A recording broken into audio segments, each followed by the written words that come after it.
Well, hello. What's up, YouTube? It's Bobby, aka Paginator, and I am here today with the Fandom book tag.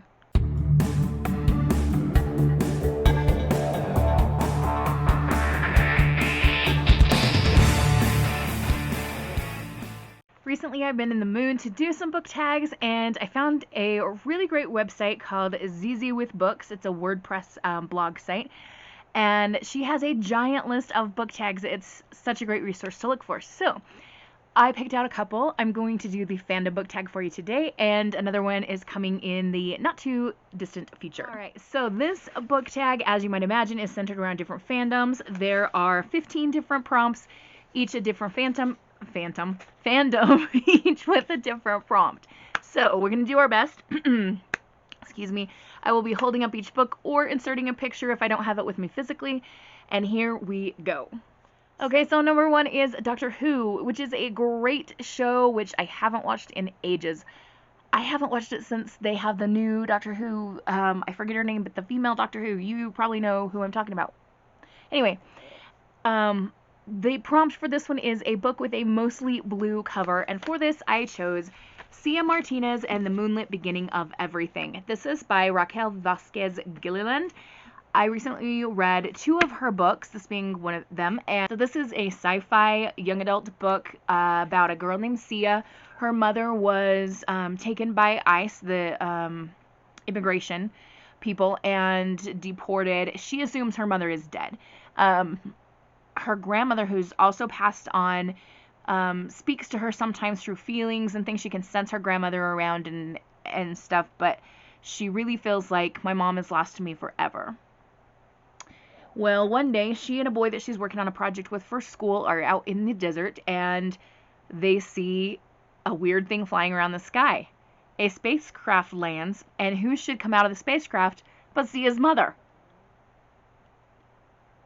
So, we have here a very clever play with the idea of what is an alien. Both an alien citizen to our country, and an alien from another planet. It's super clever, but it's also a charming, charming book. You might think that it might be super emotional, and in some parts are. There's just a really good relationship development between Sia and this guy who was out in the desert with her. I don't want to give too much away about how that all shakes out, but it was enjoyable. And it also felt real. Like, this is the track that a real teenage relationship might take. Overall, I really, really enjoyed this one, and if you've seen my not too long ago video where I talked about another book by this author, you will know that this author is probably going to be making a list of auto-buy authors for me. How Moon Fuentes Fell in Love with the Universe is the other book that I have read from her, and I will happily pick up anything else that she has written. Our second fandom is Marvel. I mean, Marvel, like, there are so many things within this. That's a huge fandom. I did wear my Spider-Man earrings today just for this occasion. They're teeny tiny, so you might not even be able to tell that they are, in fact, Spider-Man, but they are. Anyway, this one is a book with a mostly red cover. So I chose The Shadows Between Us. We've got red and black here, but there's a lot of red. And it is by Trisha Levenseller. I've talked about this book before. It was pitched to me as a Slytherin romance. It absolutely was. These characters are Slytherins in the best possible way. They're ambitious, they're cunning, they're really smart, and definitely looking for their own purposes, like the things that they want out of life. We follow Alexandra, who has a plan to woo the Shadow King and marry him and then murder him, taking the kingdom for herself. Of course, the Shadow King he's got his own agenda going, and these two, they are gonna butt heads but also catch feelings for each other, and I just really adored it. Prompt number 3 is for a fandom that I'm not really a part of, mostly because I've never just gotten into it, which is The Simpsons. I think I've seen like maybe 1 minute of one episode once, like flipping through channels, and I thought, yeah, I don't care for this. It's not my thing. No shade to anyone who likes The Simpsons. I know it's been around forever, and yeah, a lot of people love it, but not my thing. Anyway, my book with a mostly yellow cover is Uprooted by Naomi Novik. In this book, we follow Agnieszka. I'm still not sure to this day how to say her name correctly. It's spelled Agnieszka, but she lives in a valley, and it's quite a village, and there is a beastly kind of dude who every 10 years demands that a young woman be handed over to him to serve him without question, and in exchange he will be like not attack the village. He'll keep them safe, I guess. He is a wizard known as the Dragon, and he is a very dark figure. And so Agnieszka feels like her best friend Cassia is going to be chosen next by the dragon, and she does not want that to happen to her best friend. She wants to do something about it. The fourth prompt is supernatural, and it says, a book where the main character comes back to life. Now, this could be very spoilery, so I tried to pick one that has been out for a while now, and people who are into this series, like, they already know because they devoured the book when it came out, as did I, and I'm still going to try to be careful with how I explain this, but I have Court of Wings and Ruin, and we have a very major character who is brought back to life. I don't know how much more I can say. I could tell you it's through magic, and that's about all I can tell you. Number 5 is Sherlock. Oh boy, did that show like blow my mind, and then when it didn't continue, I feel like I've been stuck in limbo since then. But anyway, the prompt is a book featuring a psychopath or sociopath, and so the book I'm going to talk about is Darkly Dreaming Dexter.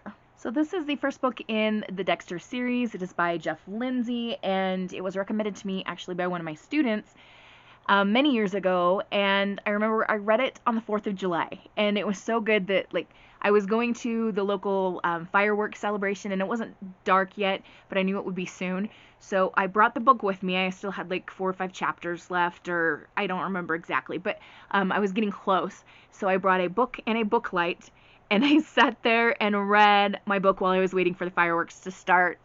I was so into it. If you're not familiar with Dexter, either as the TV show or as the book series, it follows Dexter, who grows up knowing that he is meant to kill, and so I think it's his stepfather, if I remember right, teaches him, okay, if there's no getting around this, if you are going to murder, then you are going to murder people who deserve it. People who beat the crap out of their wives or abuse children, or, you know, those kind of things. And Dexter is very calculating when he does this. He's very smart about it. He has a clean room. Like, he's very, very efficient at murder. Not only is he efficient at murder, but he's also like, just, this is who I am. I have to kill, and I can't not kill, so I'm gonna do this. And he doesn't feel bad about it, and having no empathy is one of the hallmarks of a sociopath, so I think that fits this prompt. Number 6, Once Upon a Time. I loved that show. Oh my gosh. The prompt is a book inspired by fairy tales or as a retelling of fairy tales. I have so many that could fit this prompt, but of course the first one that always jumps to my mind is Heartless by Marissa Meyer. She is a queen in the world of YA fairy tale retellings, and just so good. This one is the story of the Red Queen from Alice in Wonderland, and Marissa Meyer does a beautiful job of taking us back in time to when this character was a young girl. She wanted to be a baker, and she and her friend Dinah were going to run this bakery and sell tarts and all these things, but her very ambitious mother started putting the wheels in motion to set her up for a different life. And through a series of losses and traumas and things, she became the character that we know as the Queen of Hearts, or Red Queen from Alice in Wonderland. I was able to attend a signing when this book debuted, and got to meet Marissa Meyer and hear her speak, and she like played a game with the audience that I use with my students now. That event was like seriously life-changing. Is that overstating it? No. It was so good, though. So good. Prompt number 7 is Breaking Bad, a book revolved around drugs. This is not my normal thing, but I do have a book that fits this prompt, and that is Firekeeper's Daughter by Angeline Boulley. I have talked about this book before. You probably have heard about this book before. It was from Reese Witherspoon's YA book club. It's won all kinds of awards. It's so well written. But it does follow a young girl named Donis, and she is part of the Ojibwe tribe, although not officially on paper part of that tribe, and she really wants to go off to college, and she's played wow, I can't talk today. She's played hockey all of her life, and so is her brother. She's sticking around town because her mother is very fragile and needs help, and there is a new guy that comes to town who's a part of her brother's hockey team that's really good looking and interesting, and Donis kind of gets thrust into the drama of things because she witnesses a murder and gets drawn into an FBI investigation of like meth. And who's cooking meth? Are they cooking meth on the res, or is it off the res and they're selling it to people on the res? What's going on with the meth situation? So she does go kind of undercover investigating to help the FBI. There are some very traumatic things that happen to her in the process of this, so I would recommend this book for high school and older, maybe even like the older end of high school and older, but ultimately it's up to you to decide what you're going to read. If you are a minor, though, always consult with your parents just to make sure. Just always a good idea. Anyway, it's a beautiful book. If you feel like you can handle some serious trauma stuff, and I'm talking like sexual assault, lots of talk of drugs, etc., violence, it's a good read. Fandom number 8 is Game of Thrones, and this is a book featuring dragons. For this one, I want to talk to you about a series that's been out for quite a long time, and that is the Inheritance series, starting with the book Eragon by Christopher Paolini. These are big, chunky, high fantasy books, and they are so flippin' good. I loved them dearly, and I have read them, and I've re-listened to them on audiobook, and just, oh, so good. When the 4th one came out, I stayed up till 3:30 in the morning reading, because I had to finish it, even though I knew I had to teach school the next day. And then I made one of my students, he was a high schooler at the time, as my teacher's aide. I said, you're taking this home and you're going to read it so we can talk about it. And it took him so long to finish. Very irritating. But I love this series. It follows Eragon, who finds a dragon egg in the wilderness and becomes a dragon rider. And dragon riders are not something that this world has seen in a long time. And he and his dragon Saphira fight with along a host of other characters, some fae, some humans, all different kinds in this high fantasy world. And they fight to take down the evil rulers of this kingdom and restore a better way of life for everyone. Number 9, Agents of S.H.I.E.L.D., a book revolving around a secret agency or secret government organization. For this one, we're going to go with a book that I have also talked about several times before, Amari and the Night Brothers by B.B. Alston. If you haven't read this book, please drop what you're doing and go find a copy of it. Get it on your Kindle, get it in physical form, whatever. Get the British cover, which is what I have. Get the American cover, which is what I have at school. Just go get this book and read it. So good. Okay, so this book follows Amari, who his brother has gone missing, and one day while poking around in his room, she hears a ticking sound and discovers a secret briefcase with some information meant only to her, or for her, and she discovers eventually that her brother was part of a secret organization involving magic, and he was kind of, I always think of it as like a magical Men in Black association, so that's where the secret agency comes in. Mari decides that she's going to train to become part of this magical world so that she can hopefully eventually find her brother, or at least find out what happened to him and his partner and why they've gone missing. There is a plot twist at the end of this book, and we still have to wait for the second one to come out. When is that going to be? I did a quick Google, and the second one is coming out in August, like the end of August. It's so far away. Fandom number 10 is Charmed. Ugh, that theme song is playing in my head right now. Ugh. I am the sun and the air. It's been such a long time since I've watched Charmed. Holy cow. Okay, but the prompt is a book about sisters, and there are tons of books about sisters, but one jumped into my head immediately, and it's a book that's been out for such a long time, and I haven't thought about it or talked about it forever, so we're going for it. It's in my classroom, so I can't hold it up, but I will put up a picture for you to see. The title is Three Black Swans, and it is written by Carolyn Cooney. This book follows Missy, and she and her cousin Claire are super close, like sisters. They can finish each other's sentences, and they are just so in each other's lives and so connected they can practically read each other's minds. Missy, here's an expert on the radio discussing newborn babies and some of the things that happen with newborn babies, such as like siblings being split up and so on. And this leads her to start investigating some unanswered questions she's had about her own childhood, and eventually leads she and Claire to discover a secret about their births, as well as another girl that is connected to them also. And it's mysterious, it's family relationships, it's secrets, it's betrayal. There's so much in this book, and it was just a good read. I recommend it. Fandom number 11 is Grimm, and it is a book that features a monster.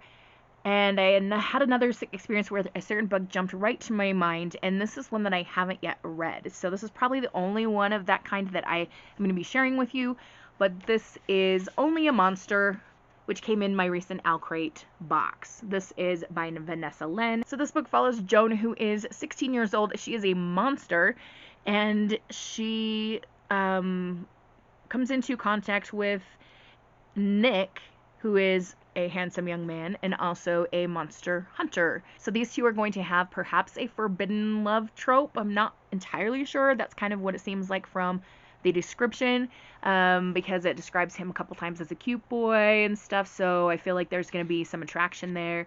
And I think there's also an element of time travel in this as well, but we definitely have a monster, so that definitely works for this prompt. Next one, we have The Walking Dead, another fandom that I'm not a part of because I never just watched that, but it's the prompt is a book about zombies.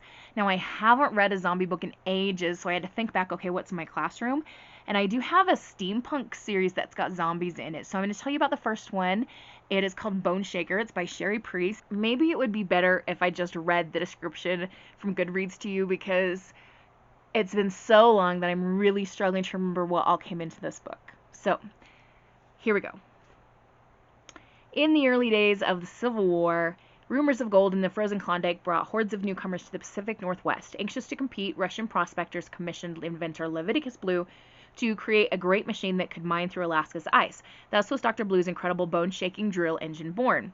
But on its first test run, the bone shaker went terribly awry, destroying several blocks, speak words, of downtown Seattle and unearthing a subterranean vein of blight gas that turned anyone who breathed it into the living dead. Okay, so I'm remembering now. So this gas releases and you become a zombie if you breathe it in. Now it's 16 years later, and a wall has just been built to enclose a devastated and toxic city. Just beyond it lives Blue's widow, Briar Wilkes. Life is hard with a ruined reputation and a teenage boy to support, but she and Ezekiel are managing until Ezekiel undertakes a secret crusade to rewrite history. So he's going to go back into the city. He's going to go actually under the wall into the city, and there's all kinds of zombies there. There's these pirates, things that I guess are air pirates. There's all kinds of criminals and different people that could endanger Ezekiel's life, and he goes back in on a quest to try to like redeem his father's name and make a better world for everyone, especially his mom. Fandom number 13 is Star Trek, a book featuring aliens or that takes place in space. So for this one, I chose to talk about the Skyward series by Brandon Sanderson. Probably just talk to you about the first one, which is also called Skyward. So this book follows Spensa, who is a young teenage girl, and she lives in a world that is constantly being attacked by the Krell, which are these aliens that are coming down from the sky and attacking. not with pause. I don't know why I'm doing this. Anyway, they're fighting from above, and so on this planet, Spencer is wanting to join this elite force of pilots who fight against these alien attacks. Her father used to be part of this organization, but I believe he's dead. We never meet him. He's either dead or disappeared, and he was accused of having run away from a fight, basically betraying his brothers in arms. And so she, of course, is not allowed to attend the training academy because she's the child of this coward. But while exploring and some things happen, she stumbles across an old spaceship that actually is more advanced than what the current fighters have. And this ship has some artificial intelligence, and Spencer is able to, like, awaken the spaceship and use it to get her into the training academy, and battles ensue. Lots of fighting, lots of action. This is a Brandon Sanderson title. He doesn't always write YA. He writes a lot of adult fantasy kind of things, but this is young adult. It is science fiction. It is just great fun to read. Number 14 is The Hunger Games, a book in which kids or teenagers are murdered or die. What a grim thought. I mean, it does happen a lot in books, especially in certain genres, but But I'm going to go with Red Rising by Pierce Brown. Is this YA? Is this adult? I mean, it's sometimes on the YA shelves at stores. It's priced like adult books. It's kind of in between. Our main character, Darrow, when we first meet him, is a teenager, and he's married to a teenager, and they live underground on the planet Mars, and they're part of this, like, mining society who are supposed to be getting the planet ready for other people to inhabit. And unfortunately, his wife, who is a teenager, does die. She is put to death for a very unfair reason, and that's not really a spoiler. It happens very, very early on in the book. And I think it even says it on the back. Can't remember. But Darrow decides that he is going to stop at nothing to get his revenge on the people responsible, and he's going to do whatever it takes. So he's going to even transform himself into something that someone of his status, which is a red in this society, shouldn't be.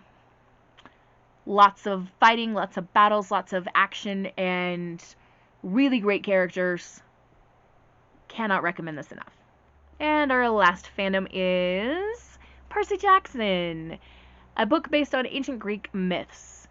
I only have a couple that would fit that, so I decided to go with the one I liked the best. This is Lore by Alexandra Bracken, and it has these lovely snakes stenciled here. I think this is the Fairy Loot edition. So this book follows Lore, who lives in New York City, and she is associated with some families that are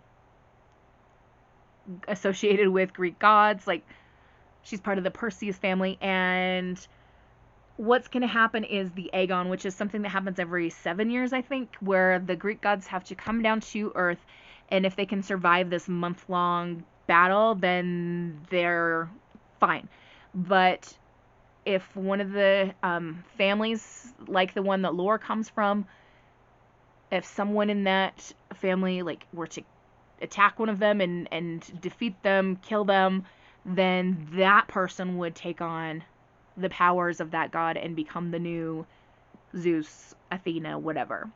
Lore wants to stay out of it, but a wounded Athena shows up on her doorstep, and she is pulled into the battle and the action, and oh boy, is there a lot of intrigue and drama and fighting and all kinds of things that happen later on.